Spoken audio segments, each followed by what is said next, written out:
is very good. I'm impressed by the depth of the discussion in Ireland and the understanding of complex economic financial sector issues, which is revealed by looking into the Irish press, looking into the discussion, but also when I come from the airport with a taxi driver, they are often very well informed, I must say, very well informed.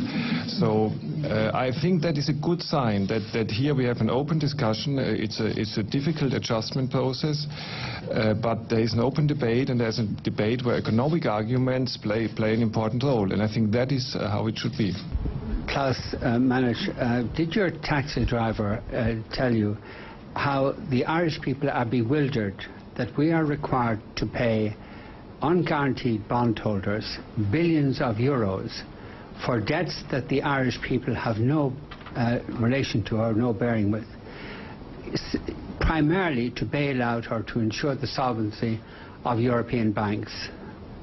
And if your taxi driver asked you that question, or if the taxi driver had asked you that question, what would have been your response? That's my first question.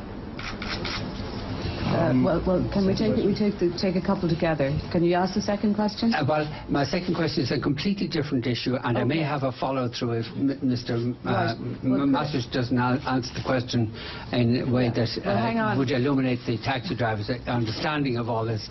I would have a follow-through question. Right. Can I ask you then to pass the mic, and we'll come back to you for the second question? Yeah, well, if you don't mind, that's a way of breaking up the exchange, and I would prefer if it went this way. We have a tradition in Irish journalism that we pursue issues, and that when somebody doesn't ask a question, we follow through on it, and I hope that tradition will be respected on this occasion. So could you answer the question? Yeah.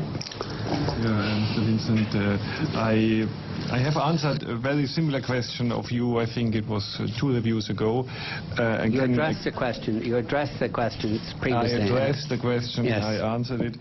I would say I can understand that this is a difficult decision to be made by the government, and there's no doubt about it. But there are different aspects of the problem to be balanced against each other, and I can understand that the government came to the view that all in all, the costs for the Irish people, for the stability of the banking system, for the confidence in the banking system of taking certain action in this respect, which you were mentioning, could likely have been much bigger than the benefits for the taxpayer, which of course would have been there. So the financial sector would have been affected, the confidence of the financial sector would have been negatively affected, and I can understand that there was a difficult decision, but that the decision was taken in this direction.